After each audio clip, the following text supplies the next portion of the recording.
What's up, designers? Today in the studio, we're going to talk about how to use templates to sort of get a little bit more accurate, a little bit more precise form drawing.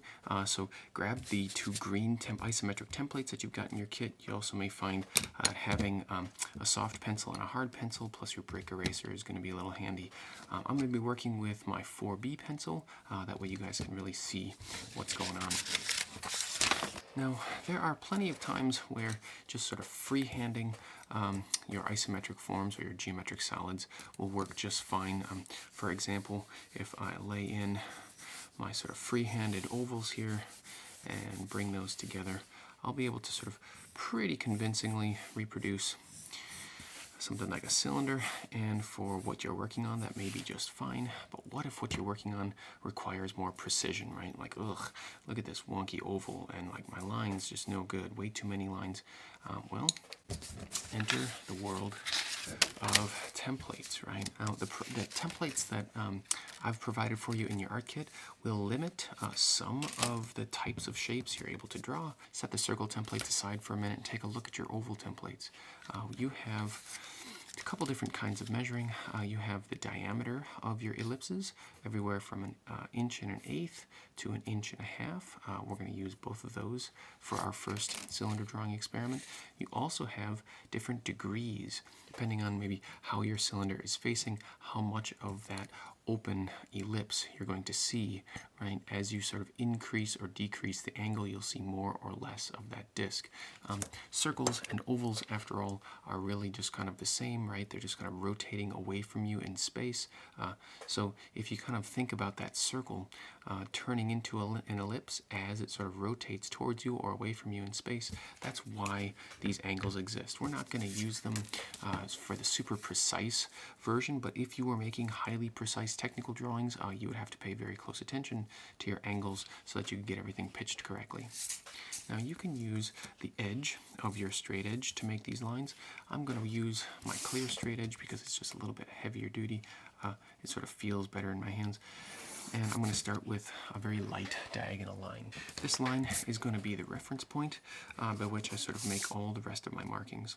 The first cylinder is going to be the larger diameter cylinder, and I'm going to use these sort of diagonal markings, or these sort of cross-reference markings on each one of the diagonals here to square up my end caps, the sort of ellipse on either end of my cylinder. For no particular reason, I'll use the 25-degree ellipse. You can use whichever one you'd like. So I've got the end cap on that end, and I'll slide this down, make sure that my sort of reference diagonal is lining up cleanly with my sort of center lines. And come all the way down to the very bottom of those ellipses to draw in the sort of top and bottom of the cylindrical form. So now I have a few extra lines here that I don't necessarily need, but before I kind of completely blow them away, think about this, right? It depends on the material you're drawing. If you're drawing a material that's very solid, can't see through it, of course I would go back through and erase some of these lines. But if I'm drawing a material that is see-through, something that has either like a full transparency like glass or sort of semi-opaque, you would kind of see reduced versions of those lines. So I never like to completely blow them away until I'm finished with the drawing itself. Now this drawing, I'm going to kind of add a layer of complexity to it so that we can kind of flex our skills as drawers and seers, as we're going to work with concentrics, which means we're going to make a cylinder within a cylinder. And I'm going to just line mine up perfectly along that same center line. You don't have to line them up perfectly, but I'm going to do it on mine. And I'm going to downsize the diameter all the way down to an inch and an eighth. I'm using the maximum limit of my template. I already goofed, right? I started by drawing at 25-degree, and then I jumped down to the 15-degree. Don't do that. Try to keep your angles the same. So I'll realign here along my center line. There we go. And I'm making my concentric cylinder fit just inside of the main cylinder.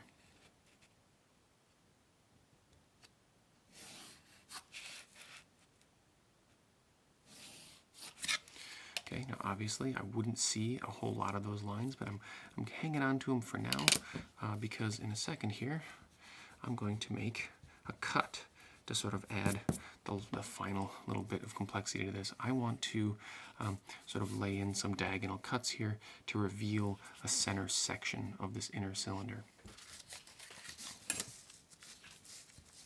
Using the same angle, 25 degree,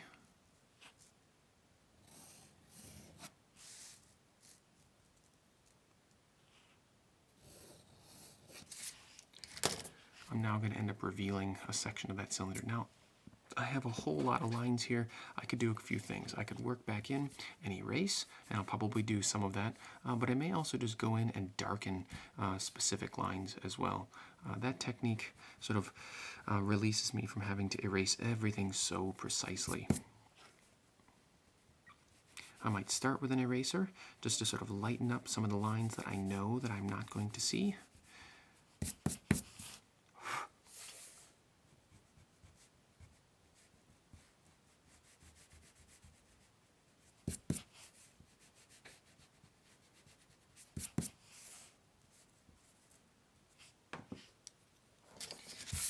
And then finish by darkening the lines that I should see.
So you can see how much more precision.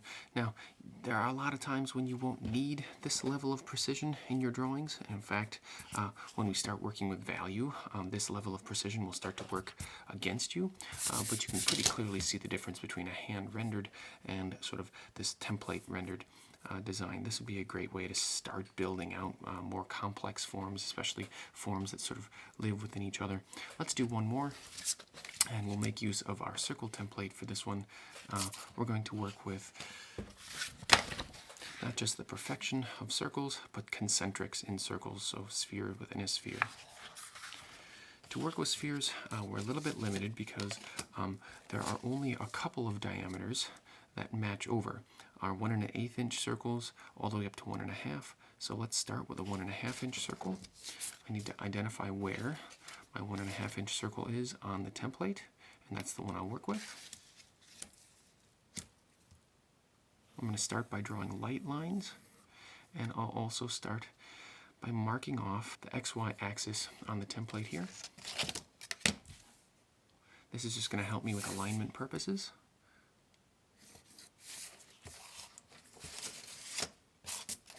And now I can use my oval template. The 1 1/2 inch template will allow me to work carefully within the kind of boundaries of that circle. So in this case, I'll just kind of use it to slice off the section, top section of this circle. Come in with a straight edge, and then darken everything that stays.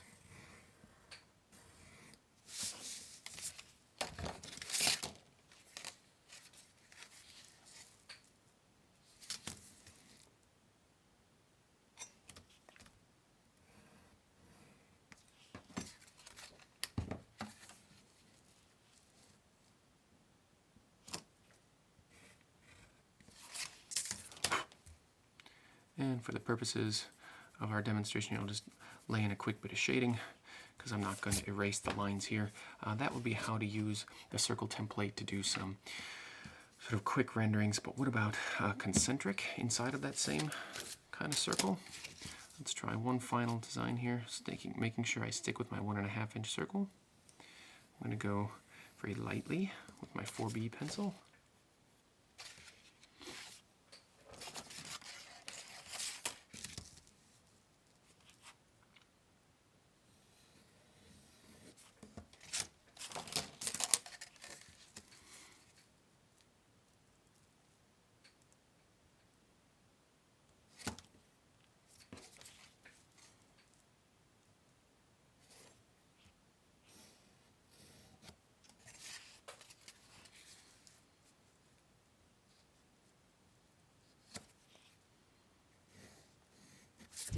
So now there are a lot of lines in here, but just sort of keep track of what you're supposed to be looking at. You know, this is going to be a sphere within a sphere, and if it just sort of helps you kind of slowly work your way backwards through these designs to make sure you're only darkening and erasing the lines that you'll end up keeping.